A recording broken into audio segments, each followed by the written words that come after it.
Assalamualaikum warahmatullahi wabarakatuh. Halo semuanya, perkenalkan nama saya R. Muzaki Fredlin Repatertio. Dalam video kali ini kita akan membahas tentang negara dan konstitusi. Topik ini sangat penting karena menjadi dasar bagi kita untuk memahami bagaimana sebuah negara terbentuk dan bagaimana kekuasaan diatur agar tidak sewenang-wenang. Pertama, apa sih sebenarnya negara itu? Menurut Soltu dan Lasky, negara adalah alat atau kewenangan yang mengatur persoalan bersama atas nama masyarakat. Sementara, menurut Profesor Mr. Sunarko dan Profesor Mr. Joko Sutono, negara merupakan suatu masyarakat yang terintegrasi karena memiliki wewenang yang bersifat memaksa dan lebih agung daripada individu atau kelompok. Intinya, negara adalah organisasi kekuasaan yang dapat mengatur masyarakat dengan alat-alatnya, bahkan dengan paksaan jika perlu. Seperti kata Sunarko, dengan kekuasaanlah negara dapat memaksakan kehendaknya terhadap siapapun yang ada di wilayah kedaulatannya. Inilah yang membedakan negara dan organisasi biasa. Selanjutnya, kita masuk ke konsep konstitusionalisme. Menurut Meriam Budiarjo, konstitusi memiliki dua ciri utama. Yang pertama, membatasi kekuasaan pemerintah agar tidak bertindak sewenang-wenang. Yang kedua, menjamin hak-hak dasar dan kebebasan warga negara. Jadi, konstitusi ibarat pagar pembatas kekuasaan agar rakyat tetap terlindungi. Dari mana sih kata konstitusi berasal?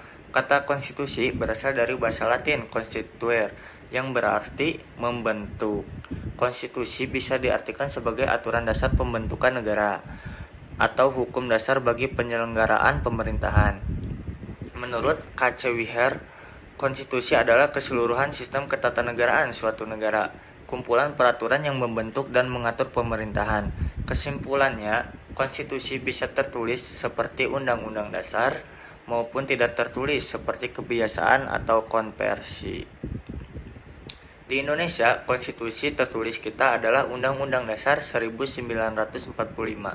Dalam alinea keempat pembukanya disebutkan bahwa maka disusunlah kemerdekaan kebangsaan Indonesia itu dalam suatu Undang-Undang Dasar Negara Indonesia.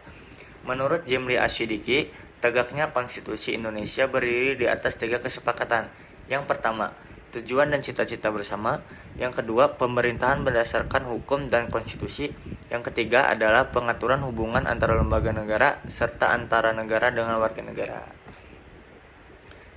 Konstitusi juga memiliki peran vital yang menjadi landasan penyelenggaraan negara agar semua pihak tahu batas hak dan kewajibannya.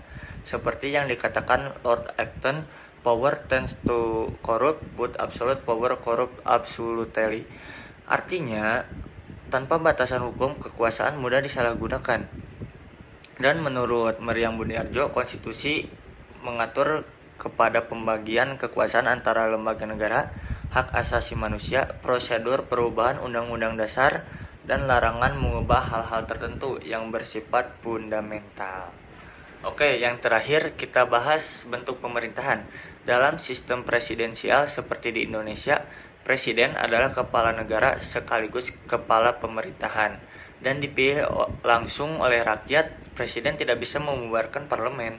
Sedangkan dalam sistem parlementer, Perdana Menteri dan Kabinet bertanggung jawab kepada parlemen dan kepala negara dapat membubarkan parlemen atas nasihat Perdana Menteri.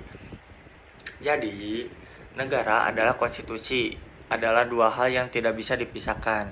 Negara memerlukan konstitusi sebagai dasar hukum dan batas kekuasaan agar kehidupan berbangsa dan bernegara tetap adil, tertib, dan demokratis. Terima kasih sudah menonton. Jangan lupa untuk belajar lebih dalam lagi tentang Undang-Undang Dasar 1945 dan nilai-nilai Pancasila, karena di sanalah jantung kehidupan bernegara kita. Sekian, terima kasih. Wassalamualaikum warahmatullahi wabarakatuh.